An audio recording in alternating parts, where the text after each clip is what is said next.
Hello दोस्तों, स्वागत है आपका मेरे यूट्यूब चैनल परीक्षा प्लान में। तो कैसे हैं आप लोग? आई होप अच्छे होंगे। तो जैसा कि आप लोगों को पता है कि ईवीएस में कंप्लीट पढ़ा चुकी हूँ। एनसीईआरटी से शॉर्ट नोट्स बनाकर मैंने आप लोगों को पढ़ाया है और अब मैं ईवीएस के इंपॉर्टेंट क्वेश्चन की प्रैक्टिस करवा रही हूँ। तो ये प्रैक्टिस का 5वां वीडियो है और इसके पहले 4 वीडियो आ चुके हैं। तो चलिए आज के वीडियो को शुरू करते हैं। वीडियो देखने के बाद यदि आपको अच्छा लगे तो वीडियो को लाइक और शेयर कीजिएगा और यदि आप चैनल पर नए हैं तो चैनल को सब्सक्राइब कर लीजिए। इसके अलावा पेपर सेकंड के लिए मैं साइंस कंप्लीट एनसीईआरटी से पढ़ा चुकी हूँ और अब मैं साइंस के इंपॉर्टेंट क्वेश्चन की प्रैक्टिस करवा रही हूँ और प्रैक्टिस के कुल 17 वीडियो आ चुके हैं साइंस के। तो आप लोग यदि पेपर सेकंड की तैयारी कर रहे हैं और आपका सब्जेक्ट साइंस है तो आप लोग साइंस की भी वीडियो देख सकते हैं। तो चलिए आज की वीडियो को शुरू करते हैं। पहला प्रश्न लिखा है, राधा अपने घर से 2.5 किलोमीटर उत्तर की ओर जाती है। अब बाएं मुड़कर वह 5 किलोमीटर जाती है, फिर बाएं मुड़कर 2.5 किलोमीटर जाती है। वह अपने घर से कितनी दूर किस दिशा में है?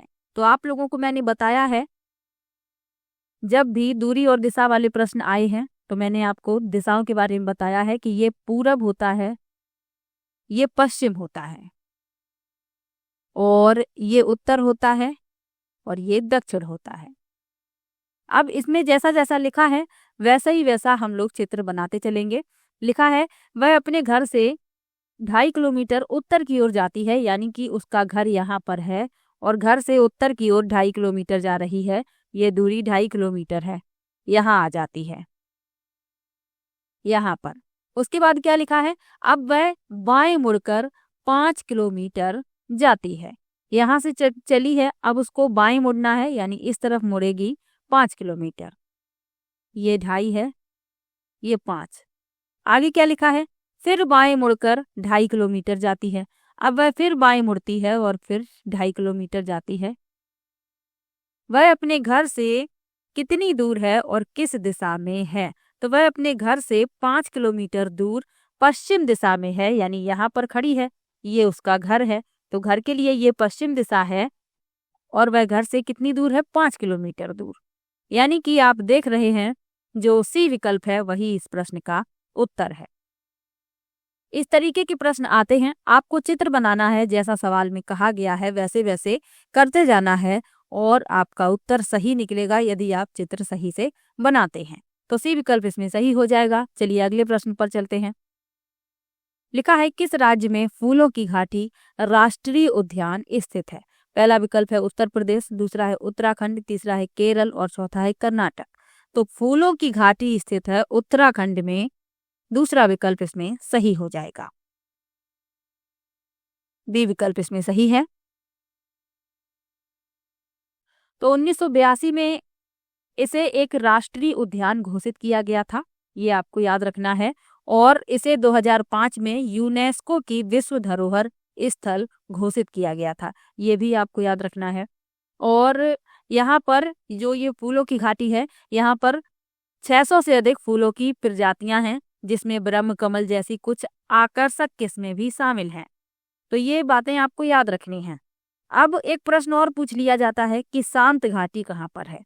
तो आपको याद रखना है शांत घाटी केरल में है। ये दोनों ही प्रश्न इंपॉर्टेंट है और पूछे जाते हैं। फूलों की घाटी उत्तराखंड और शांत घाटी केरल, दोनों बातें आपको याद रखनी है। इसमें दूसरा विकल्प सही है। चलिए अगले प्रश्न पर चलते हैं।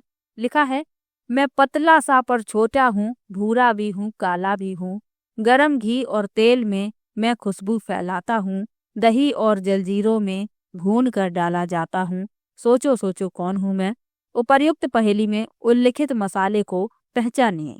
तो आप लोग पहचान गए होंगे कि दही और जलजीरे में डाला जाता हूँ, तो हल्दी तो हो नहीं सकता, दालचीनी भी नहीं है, लौंग भी नहीं है। सी विकल्प इसमें सही है, जीरा। इस तरीके के प्रश्न पूछे गए हैं तो आपको ये पहेली वाले प्रश्न भी याद रखने हैं, इसलिए मैं प्रैक्टिस में इन प्रश्नों को ले रही हूँ। चलिए अगले प्रश्न पर चलते हैं। लिखा है, सीएनजी का मुख्य संघटक क्या है? पहला विकल्प है एथेन, दूसरा है प्रोपेन, तीसरा है ब्यूटेन और चौथा है मेथेन। तो सीएनजी का मुख्य घटक है मेथेन। डी विकल्प इसमें सही हो जाएगा। सीएनजी का फुल फॉर्म क्या होता है? कंप्रेस्ड नेचुरल गैस, ये आपको याद रखना है। और हिंदी में इसे कहते हैं संपीड़ित प्राकृतिक गैस। दोनों बातें ही आपको याद रखनी है। चलिए अगले प्रश्न पर चलते हैं। लिखा है निम्नलिखित में से पक्षियों का वह युगल यानी जोड़ा चुनिए जिनकी दृष्टि इतनी श्रेष्ठ है कि वह हमारी तुलना में वस्तुओं को 4 गुनी दूरी से स्पष्ट देख सकते हैं। पहला विकल्प लिखा हुआ है कौवा और उल्लू, दूसरा है चील और गिद्ध, तीसरा है कलचिड़ी और गरुड़ और चौथा है बसंत गौरी और कौवा। तो आप लोगों को जब मैंने पक्षियों के बारे में पढ़ाया था तब मैंने बताया था आपको कि जो बाज, चील और गिद्ध होते हैं इनकी दृष्टि बहुत अच्छी होती है और ये मनुष्य की तुलना में वस्तुओं को 4 गुनी दूरी से स्पष्ट देख सकते हैं। तो बी विकल्प इस प्रश्न का उत्तर हो जाएगा। पक्षियों से संबंधित और भी महत्वपूर्ण तथ्य हैं जो आपको याद रखने हैं। क्या क्या याद रखना है कि कुछ पक्षी ऐसे होते हैं जिनकी जो आंखें होती हैं सिर के दोनों किनारों पर स्थित होती हैं, कुछ पक्षियों की। और ये जो पक्षी होते हैं जिनकी आंखें सिर के दोनों किनारों पर होती हैं, ये एक समय में 2 अलग अलग चीजों पर ध्यान केंद्रित कर सकते हैं। तो ये बात आपको याद रखनी है। और कुछ पक्षी ऐसे होते हैं जिनकी आंखें सिर के आगे की तरफ होती हैं। ऐसे पक्षी शिकार करते समय दूरियों का अनुमान लगा सकते हैं। अब एक प्रश्न और पूछा जाता है कि पक्षी अपनी गर्दन बहुत हिलाते हैं। ये अपनी गर्दन इसलिए हिलाते हैं क्योंकि इनकी आंखों की जो पुतली होती है वह घूम नहीं सकती है, इसीलिए ये वस्तुओं को देखने के लिए इधर उधर अपनी गर्दन हिलाते हैं। तो ये सब बातें आपको याद रखनी है और मैंने आपको पढ़ाया भी है। चलिए अगले प्रश्न पर चलते हैं। लिखा है निम्नलिखित में से मच्छरों द्वारा फैलने वाले दो रोगों के युगल यानी जोड़े चुनिए। पहला विकल्प है मलेरिया और डेंगू, दूसरा है हैजा और चिकनगुनिया, तीसरा है हैजा और मलेरिया और चौथा है चिकनगुनिया और मियादी बुखार।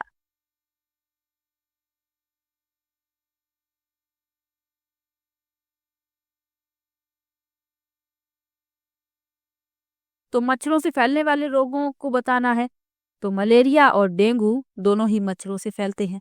चिकनगुनिया भी फैलता है लेकिन विकल्प में चिकनगुनिया के साथ हैजा लिखा हुआ है, यहाँ मियादी बुखार लिखा हुआ है, इसलिए ये विकल्प उत्तर नहीं होंगे। अब ये रोग किससे फैलते हैं?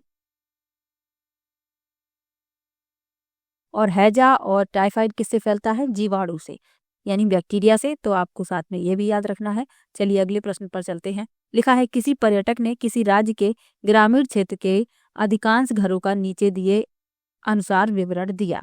इस क्षेत्र में वर्षा बहुत कम होती है, मौसम सामान्यतः गर्म रहता है और लोग मिट्टी के घरों में रहते हैं। घरों की दीवारें मोटी बनाई जाती हैं और इन दीवारों को मिट्टी से लीपा पोता जाता है। घरों की छतों को कटीली झाड़ियों से बनाया जाता है। यह राज्य होना चाहिए। पहला विकल्प है मध्य प्रदेश, दूसरा है गुजरात, तीसरा है राजस्थान और चौथा है झारखंड।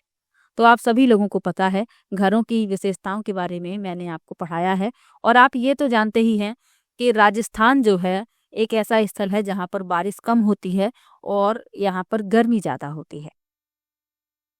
तो इस क्षेत्र में जो घर बनाए जाते हैं ग्रामीण क्षेत्रों में, तो वहाँ पर जो घर बनते हैं वो मिट्टी के घर होते हैं, यानी घरों की दीवारें मोटी बनाई जाती हैं मिट्टी की और इन दीवारों को मिट्टी से ही लीपा जाता है और जो छतें होती हैं कटीली झाड़ियों की बनाई जाती हैं।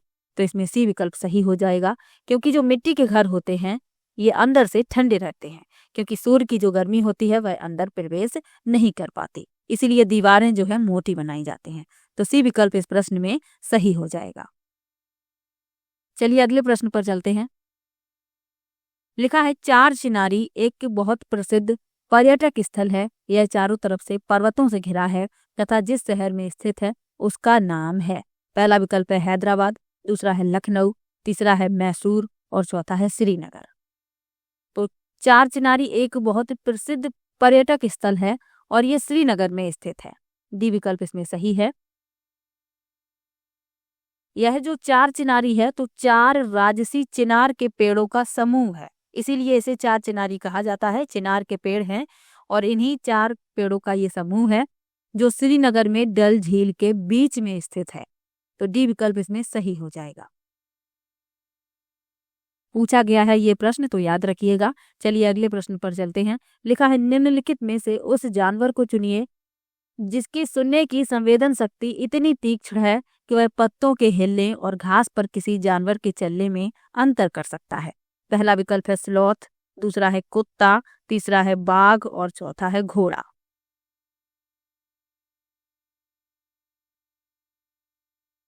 तो आप लोगों को पता है बाघ के बारे में मैंने आपको पढ़ाया है कि इसकी जो सुनने की क्षमता होती है बहुत तीक्ष्ण होती है। ये पत्तों के हिलने और घास पर किसी जानवर के चलने में अंतर कर सकता है। तो सी विकल्प इसमें सही हो जाएगा। स्लॉथ के बारे में आपको क्या याद रखना है कि ये बहुत ही आलसी होता है स्लॉथ, और ये पेड़ों पर उल्टा लटकता है और लटक कर आराम से सोता है। जिस पेड़ पर ये लटकता है उसी पेड़ के ये पत्ते खाता है। सप्ताह में एक बार ये सौंच के लिए नीचे उतरता है। जब ये अपने पेड़ के सारे पत्ते खा लेता है तब पास वाले पेड़ पर चला जाता है, और दिन में 17 घंटे ये सोकर गुजार देता है। तो ये सभी बातें आपको स्लॉथ के बारे में याद रखनी है, और मैंने आपको पढ़ाया भी है। जिसने भी लगातार ईवीएस की मेरी वीडियो देखी है वो कोई भी प्रश्न ईवीएस का गलत नहीं कर सकता, क्योंकि इतना मैंने पढ़ा दिया है, वो सब कुछ मैंने पढ़ा दिया जिससे प्रश्न बनेगा।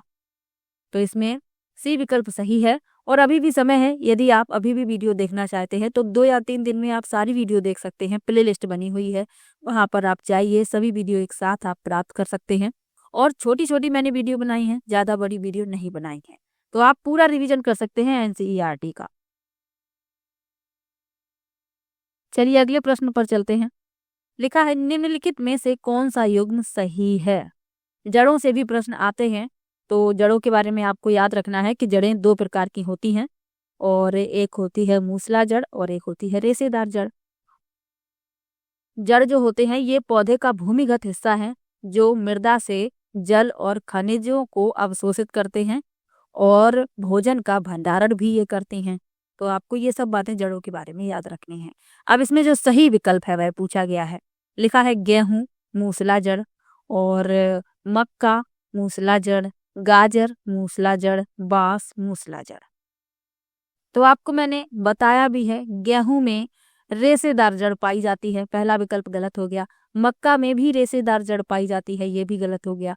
गाजर जो है मूसला जड़ है, तो सी विकल्प इसमें सही हो जाएगा। और जो बांस है इसमें पिरकंद जड़ प्रणाली होती है। इसमें जड़ों के साथ एक भूमिगत तना भी होता है जो इससे बढ़ता है। तो आपको बांस के बारे में भी याद रखना है। अब मूसला जड़ और रेशेदार जड़ में क्या अंतर है। मूसला जड़ क्या होती है, इसमें एक मुख्य जड़ होती है और छोटी सी इसमें अन्य जड़ें निकलती हैं। जबकि जो रेशेदार जड़ें होती हैं इनमें कोई भी मुख्य जड़ नहीं होती, सभी जड़ें समान रूप से इस प्रकार से बढ़ती रहती हैं। तो आपको अंतर याद रखना है, गाजर मूसला जड़ है, गेहूं और मक्का में रेशेदार जड़ पाई जाती है, और बांस में पिरकंद जड़ प्रणाली होती है। चलिए अगले प्रश्न पर चलते हैं। लिखा है रेगिस्तानी ओक नामक वृक्ष के विषय में नीचे दिए गए कथनों पर विचार कीजिए। यह वृक्ष अबू धाबी के रेगिस्तानों में पाया जाता है। दूसरा है इस वृक्ष की ऊंचाई प्रारंभिक विद्यालयों के कमरों की ऊंचाई अर्थात लगभग 4 मीटर होती है। तीसरा लिखा हुआ है इस वृक्ष की जड़ें उस गहराई तक जमीन में जाती हैं जब तक कि भौम जल स्तर तक ना पहुंच जाएं। डी में लिखा है इसकी जड़ों की लंबाई लगभग ऐसे ही 50 वृक्षों को एक लाइन में एक के बाद दूसरे को एक सिरे से दूसरे सिरे तक जमीन पर लिटा देने के बराबर होती है। इस वृक्ष पर पत्तियां बहुत कम होती हैं। तो रेगिस्तानी ओक के बारे में मैंने आपको डिटेल में पढ़ाया है। तो जिसने भी वीडियो देखी है उसको पता है कि जो रेगिस्तानी ओक होता है ये ऑस्ट्रेलिया में पाया जाता है, अबू धाबी में नहीं पाया जाता।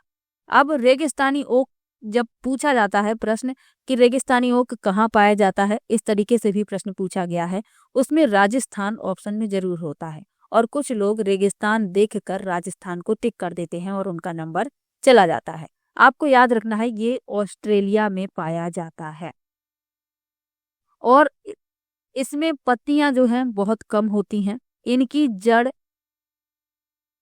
जो जड़ें होती हैं जमीन में उस गहराई तक जाती हैं जब तक कि पानी तक ना पहुंच जाए, और इसके तने में पानी इकट्ठा हो जाता है। तो ये सब मैं आपको बता चुकी हूँ। चलिए इसमें देख लेते हैं कौन से विकल्प सही हैं। तो यह वृक्ष अबू धाबी के रेगिस्तानों में पाया जाता है, गलत है, क्योंकि अभी आपको बताया कि ये ऑस्ट्रेलिया में पाया जाता है। अबू धाबी में सिर्फ एक ही वृक्ष उग सकता है, वह है खजूर का। अबू धाबी के बारे में जब मैंने आपको पढ़ाया था तब मैंने आपको बताया भी था।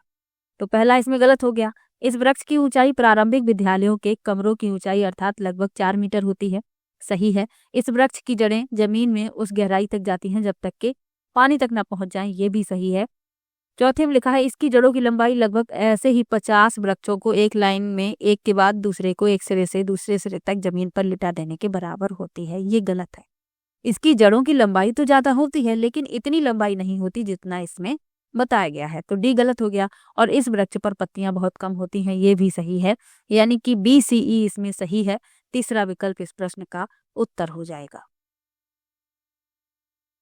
तो रेगिस्तानी ओक के बारे में मैंने जो आपको बताया है वो याद रखिएगा। ऑस्ट्रेलिया में ये पाया जाता है। इसके तने में पानी एकत्र हो जाता है। जब कभी भी वहां पर सूखा पड़ जाता है या पानी की कमी हो जाती है तो लोग इसके तने में पतला पाइप डाल के पानी निकाल लेते हैं।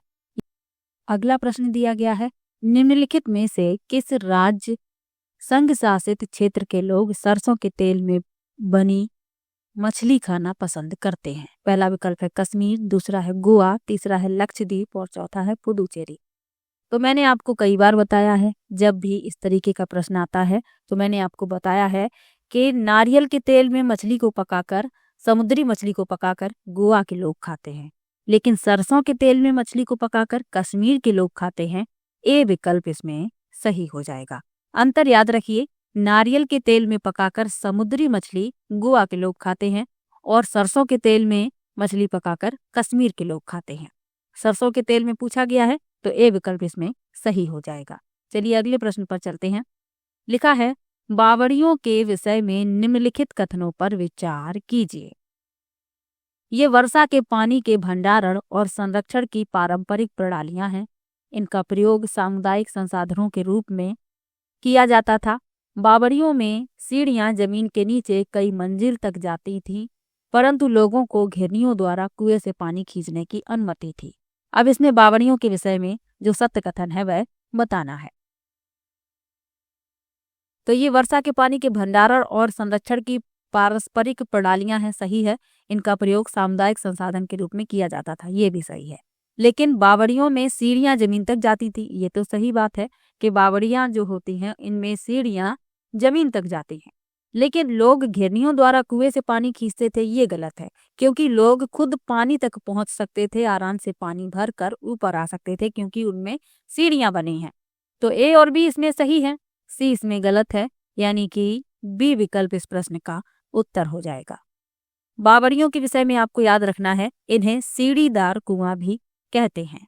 ये वर्षा पानी के भंडारण और संरक्षण की पारंपरिक प्रणालियां हैं और कुओं का जो निर्माण है इन सीढ़ीदार कुओं का इस तरह किया जाता था कि सीढ़ियां जमीन में काफी नीचे तक जाती थी, जिससे लोगों को नीचे तक जल तक पहुंचने की सुविधा मिलती थी।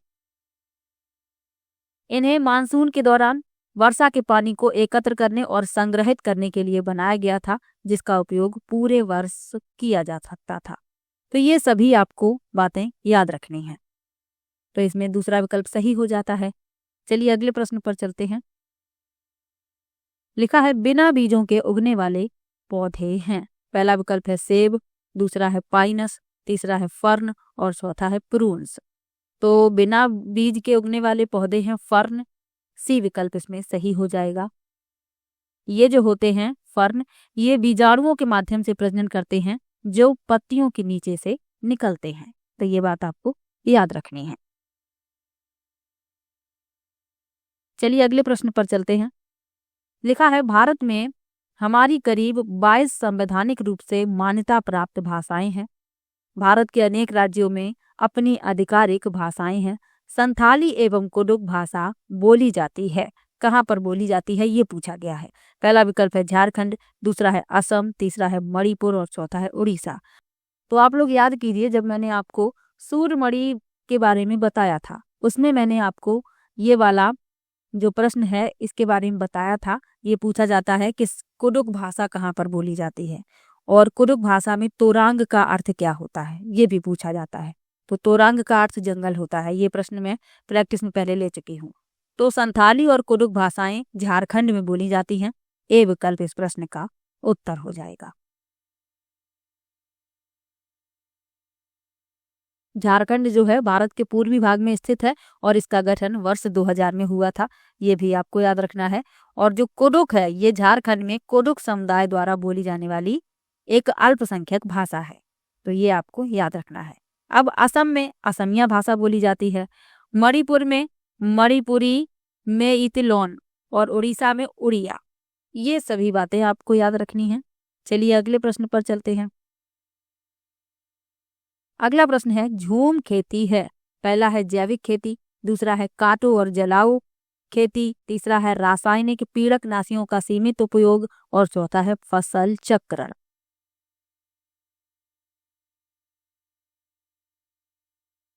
तो झूम खेती है ये पूछा गया है। तो झूम खेती के बारे में मैंने आपको इसके पहले भी जो प्रश्न लिए हैं उनमें बताया है कि झूम खेती जो होती है इसे स्थानांतरित कृषि के रूप में भी जाना जाता है।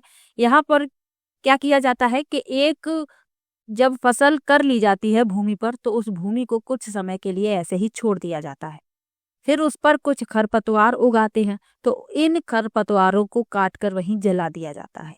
तो इसीलिए इसे कर्तन और दहन कृषि भी कहते हैं, यानी काटो और जलाओ खेती। तो बी विकल्प इसमें सही हो जाएगा। और जो ये खरपतवार हैं इनके जलने के बाद जो राख मिलती है इसे उसी भूमि में मिला दिया जाता है। इसमें किसी भी खाद और उर्वरक का प्रयोग नहीं किया जाता है। और इस खेती जब की जाती है तो खेतों में हल भी नहीं चलाए जाते हैं, भूमि पर ऐसे ही बीज छिड़क दिए जाते हैं और एक साथ कई फसलें भी उगा ली जाती हैं। तो ये सब मैं आप लोगों को बता चुकी हूँ। तो इसमें बी विकल्प सही हो जाएगा। और ये कहाँ पर की जाती है, तो भारत के उत्तर पूर्वी राज्यों में की जाती है। और प्रश्न यदि पूछा जाए तो उसमें आपको ऑप्शन में मिजोरम मिलेगा, क्योंकि मिजोरम का जिक्र एनसीईआरटी में किया गया है। तो मिजोरम ही इस प्रश्न का सही उत्तर होता है। चलिए अगले प्रश्न पर चलते हैं। इसके अलावा मिजोरम के अलावा ये और भी राज्यों में की जाती है, ऐसा नहीं है कि ये सिर्फ मिजोरम में की जाती है, और भी राज्यों में की जाती है, लेकिन मिजोरम में बड़े पैमाने पर की जाती है। ये बात आपको याद रखनी है। चलिए अगले प्रश्न पर चलते हैं। अगला प्रश्न दिया गया है, चोंच है मेरी बड़ी निराली, सुई हो जैसे सिलने वाली, पत्ते सिलकर घर बनाऊं, कौन सी चिड़िया मैं कहलाऊं। पहला विकल्प है कलचिड़ी, दूसरा है शक्करखोरा, तीसरा है दर्जन चिड़िया और चौथा है वीवर पक्षी। तो आपको पता चल गया कि ये कौन सी चिड़िया है, ये होती है दर्जन चिड़िया। इसकी चोंच इतनी पैनी होती है, ये इसी चोंच के द्वारा पत्तों को आपस में सिल लेती है और थैली जैसी बना लेती है और उसी में अपने अंडे देती है। अब जो और विकल्प लिखे हुए हैं इनके बारे में जान लीजिए। तो जो कलचड़ी होती है ये अपना जो घोंसला बनाती है, जिसके भीतर जड़ें, कूड़ा कचरा, पंख, बाल, इन सब से इसका घोंसला बनता है। और शक्करखोरा, तो शक्करखोरा की चोंचें अक्सर लंबी और पतली होती हैं और यह चमकीले रंग की होती है और ये अपने घोंसले का निर्माण खुले घोंसले का निर्माण करती हैं कुछ प्रजातियां और कुछ बंद घोंसले का निर्माण करते हैं। और ये फूलों का रस और कीड़े खाते हैं। और वीवर पक्षी, तो ये लंबी प्रवेश सुरंग के साथ गुंबद के आकार का घोंसला बनाते हैं। तो आपने वीवर पक्षी के बारे में मैंने आपको बताया है कि नर वीवर जो है कई घोंसले बनाता है और मादा पसंद करती है और जो उसे अच्छा लगता है उसी में अंडे देती है और इसका घोंसला लटकता हुआ लालटेन के आकार का होता है। ये मैं आपको पढ़ा चुकी हूँ और आपको याद भी होगा। तो इसमें सी विकल्प सही हो जाता है। चलिए अगले प्रश्न पर चलते हैं।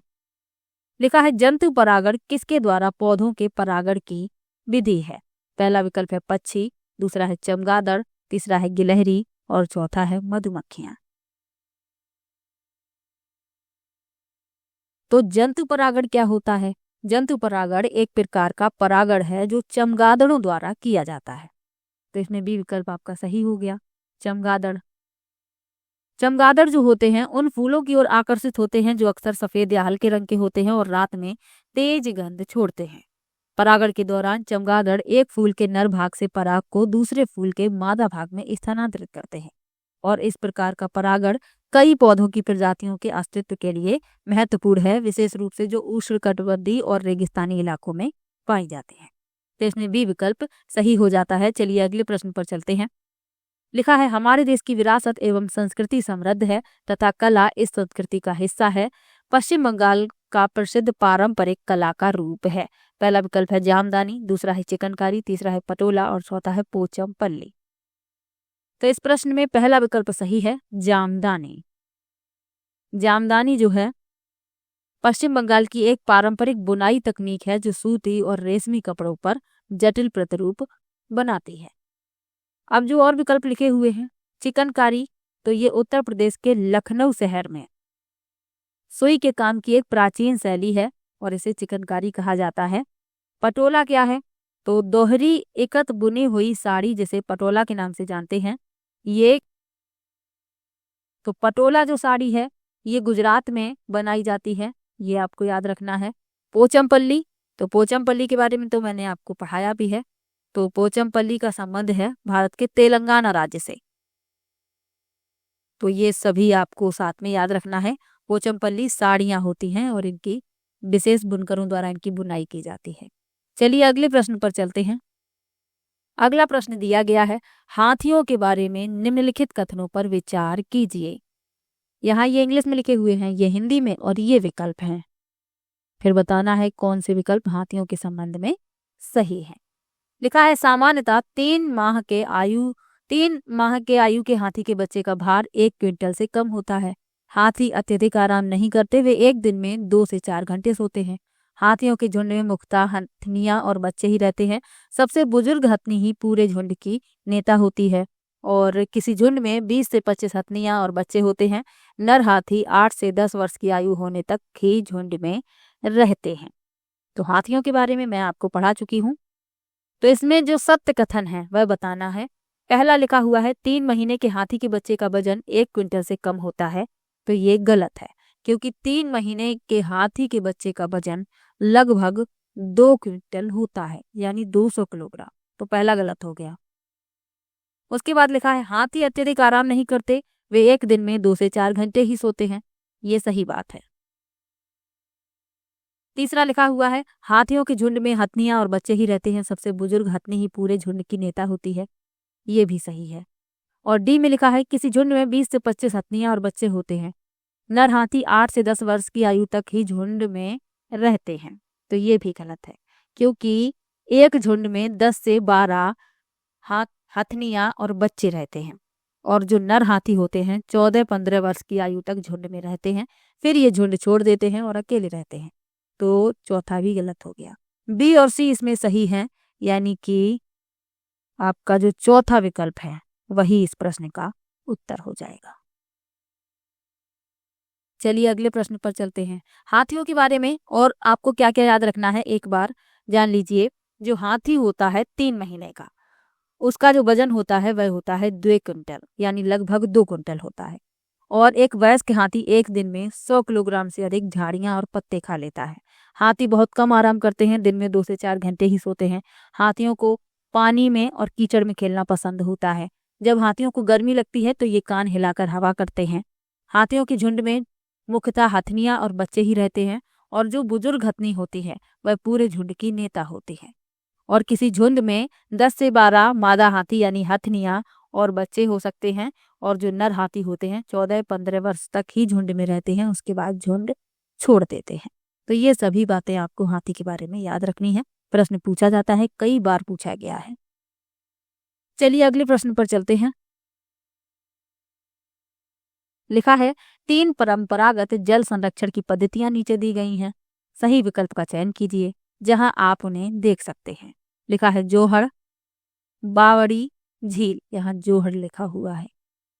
अब ये कहाँ पर आप इन्हें देख सकते हैं ये पूछा गया है, यानी ये कहाँ पाए जाते हैं। पहला विकल्प है उदयपुर, प्रयागराज, जोधपुर, नालंदा। दूसरा है उदयपुर, जयपुर, नालंदा, बीकानेर। तीसरा है प्रयागराज, नैनीताल, उदयपुर, जैसलमेर। और चौथा है जोधपुर, जैसलमेर, बीकानेर, उदयपुर। तो ये जो जोहड़, बावड़ी और झील ये आपको देखने के लिए मिलेंगी जोधपुर, जैसलमेर, बीकानेर और उदयपुर। डी विकल्प इसमें सही हो जाएगा, क्योंकि जल संरक्षण राजस्थान में किया जाता है और पहले भी किया जाता था, क्योंकि वहां पर वर्षा बहुत कम होती है। बारिश कम होने के कारण वहां पर ये पद्धतियां अपनाई जाती थी। डी विकल्प इसमें सही है। चलिए अगले प्रश्न पर चलते हैं। अगला प्रश्न दिया गया है, नीरज चोपड़ा एक चैंपियन ओलंपियन है, वे कौन सा खेल खेलते हैं? पहला विकल्प है जैवलिन थ्रो यानी भाला फेंक, दूसरा है शॉट पुट थ्रो, तीसरा है तीरंदाजी और चौथा है ट्रिपल जंप। तो नीरज चोपड़ा जो है वह जैवलिन थ्रो यानी कि भाला फेंक खेल खेलते हैं। पहला विकल्प इसमें सही है। इनका संबंध जो है भाला फेंक जो खेल होता है उससे है। तो पहला विकल्प इसमें सही हो जाएगा। और 2018 में एशियाई खेलों में इन्हें भाला फेंक में स्वर्ण पदक मिला था, ये बात भी आपको याद रखनी है। और 2018 में कॉमनवेल्थ खेलों में भी भाला फेंक में इन्हें स्वर्ण पदक मिला था। चलिए अगले प्रश्न पर चलते हैं। लिखा है, घटपड़ी पौधा चूहों, मेढकों और कीड़े मकोड़ों को फंसाकर उन्हें खा जाता है। हमारे देश में यह पौधा कहाँ पर पाया जाता है? पहला विकल्प है मेघालय, दूसरा विकल्प है नागालैंड, तीसरा है मिजोरम और चौथा है अरुणाचल प्रदेश। तो घटपड़ी एक कीट भक्षी पौधा है। ये छोटे कीड़े मकोड़ों को, चूहों को, मेढकों को फंसाकर खा जाता है। तो ये पाया जाता है भारत में मेघालय में। पहला विकल्प सही हो जाएगा। इसके अलावा ये इंडोनेशिया में, मलेशिया में, फिलीपींस में भी पाया जाता है। अब यदि प्रश्न पूछ लिया जाए कि ये कीड़े मकोड़े क्यों खाता है, तो ये ऐसी जगह पर उगता है जहां मिट्टी में नाइट्रोजन यौगिकों की कमी होती है और इसी नाइट्रोजन की आवश्यकता को पूरा करने के लिए ये कीड़े मकोड़े खाते हैं। तो पहला विकल्प इसमें सही है। चलिए अगले प्रश्न पर चलते हैं। लिखा है, रवि की रोग विषयक पैथोलॉजी रिपोर्ट के अनुसार उसके हीमोग्लोबिन का स्तर 12 ग्राम प्रति डेसीलीटर है। इसका अर्थ है कि पहला विकल्प है कि रवि रक्तहीनता से ग्रस्त है, दूसरा विकल्प दिया गया है कि रवि रक्तहीनता से ग्रस्त नहीं है, तीसरा है का सामान्य हीमोग्लोबिन स्तर है और चौथा है कि लाल रक्त कोशिका की गणना सामान्य है।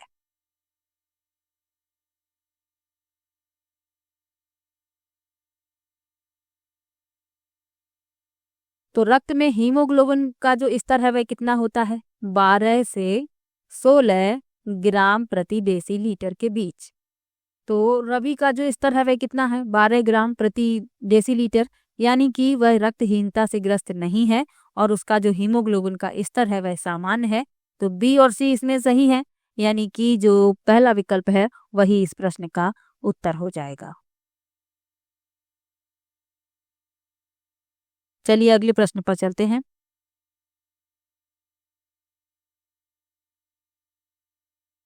निम्नलिखित में से कौन सा जोड़ा सही है? पहला विकल्प है Sania Mirza table tennis, Saina Nehwal badminton, PT Usha weight lifting, Karnam Malleswari athletics. अब इसमें बताना है जो सही मिला हुआ है।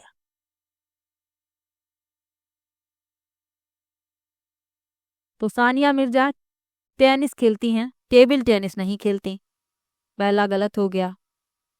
उसके बाद लिखा हुआ है साइना नेहवाल बैडमिंटन, तो ये सही है। पीटी उषा वेट लिफ्टिंग, ये गलत है क्योंकि पीटी उषा जो है एक पूर्व भारतीय ट्रैक और फील्ड खिलाड़ी है, तो ये भी गलत हो गया। और करम मल्लेश्वरी ये भारतीय भारोत्तोलक हैं, तो ये भी गलत इसमें लिखा हुआ है। बी इसमें सही है। चलिए अगले प्रश्न पर चलते हैं। पृथ्वी गोल है और वह सूर्य की परिक्रमा करती है, अतः जब भारत में मध्याह्न दोपहर होता है तब नीचे दिए गए किस देश में मध्य रात्रि होती है?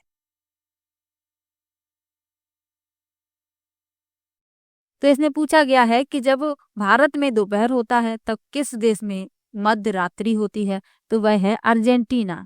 सी विकल्प इस प्रश्न का उत्तर हो जाएगा। अब ऐसा क्यों होता है? क्योंकि अर्जेंटीना भारत से पृथ्वी की विपरीत दिशा में स्थित है, इसीलिए जब यहाँ पर दोपहर होती है तो वहां पर मध्य रात्रि होती है। सी विकल्प इसमें सही है। चलिए अगले प्रश्न पर चलते हैं। लिखा है, प्राचीन इमारतों में दीवार का एक हिस्सा गोलाकार में बाहर निकलता है और वे दीवारों से भी ऊंचे होते हैं उन्हें कहते हैं? पहला विकल्प है झरोखा, दूसरा विकल्प है ड्रोमर, तीसरा है चबूतरा और चौथा है बुर्ज। तो इस प्रश्न में डी विकल्प सही है, बुर्ज। बुर्ज जो है ऐसी संरचनाएं हैं जो किसी इमारत या किले की दीवार से उभरी हुई होती हैं, जो आमतौर पर आकार में गोल या अर्ध गोलाकार होती हैं। तो इस प्रश्न में डी विकल्प सही हो जाएगा।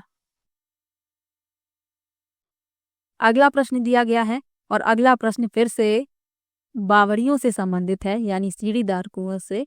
तो चलिए देख लेते हैं। ये मुख्यतः वर्षा रहित क्षेत्रों में ही दिखाई देते हैं। ये वर्षा के पानी के भंडारण और संरक्षण की पारंपरिक प्रणाली है।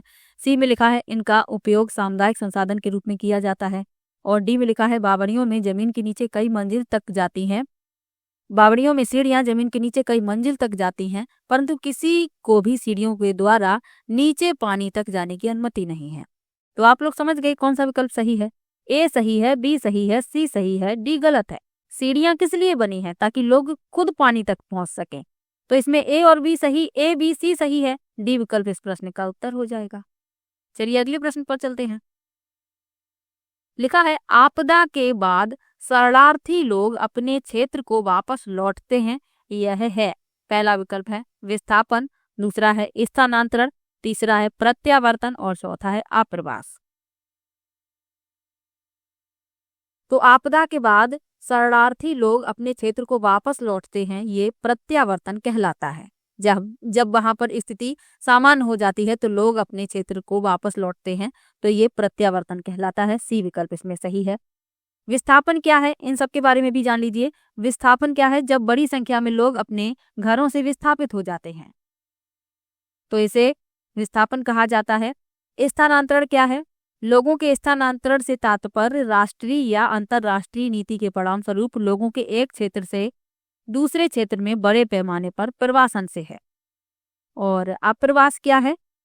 जिसके द्वारा लोग स्थायी रूप से रहने के लिए दूसरे देश में या दूसरे स्थान पर चले जाते हैं। तो इन सब के बारे में भी आपको याद रखना है। चलिए अगले प्रश्न पर चलते हैं। लिखा है नीचे दी गई पहेली हल कीजिए। पेड़ के तने में छेद बनाऊं, उसमें छिपे कीड़े में खाऊं, टुक टुक टुक करता जाता हूँ, बोलो क्या कहलाता हूँ। तो पहला विकल्प है कठफोड़वा, दूसरा है कलचड़ी, तीसरा है शकरखोरा और चौथा है फाख्ता। तो इस प्रश्न में पहला विकल्प सही है, कठफोड़वा, क्योंकि लिखा है कि पेड़ के तने में छेद बनाओ। ये पेड़ के तने में ही छेद बनाता है और उसमें छिपे जो कीड़े होते हैं उनके खा जाता है उनको। तो ये विकल्प इसमें सही हो जाता है। कलचड़ी के बारे में अभी आपको बताया था। प्रश्न पूछा जाता है एक फाख्ता से कि फाख्ता अपना घोंसला कहाँ बनाता है। तो ये कैक्टस के कांटों के बीच अपना घोंसला बनाता है। और मेहंदी की मेड़ में भी, मेहंदी जो होती है, मेहंदी का पेड़, उस पर भी ये अपना घोंसला बनाता है। तो फाख्ता के बारे में आपको ये याद रखना है। तो आज की वीडियो में मैंने 30 प्रश्न लिए और 30 प्रश्न मैंने NCERT बेस्ड लिए। किसी भी प्रश्न में आपको डाउट हो तो आप कमेंट बॉक्स में जरूर लिखिएगा। नेक्स्ट वीडियो में मैं सभी प्रश्न पेडागोजी के लूंगी। बस आप लोग थोड़ा सपोर्ट कीजिए, वीडियो को लाइक और शेयर किया कीजिए ताकि मेरा मोटिवेशन बना रहे। मैं आप लोगों के लिए डेली वीडियो बनाती हूँ, तो आप लोग इतना तो कर ही सकते हैं। वीडियो को लाइक किया कीजिए और वीडियो को शेयर किया कीजिए। और वीडियो कैसा लगा ये कमेंट में जरूर बताइएगा। मिलते हैं नेक्स्ट वीडियो में, तब तक के लिए बाय बाय।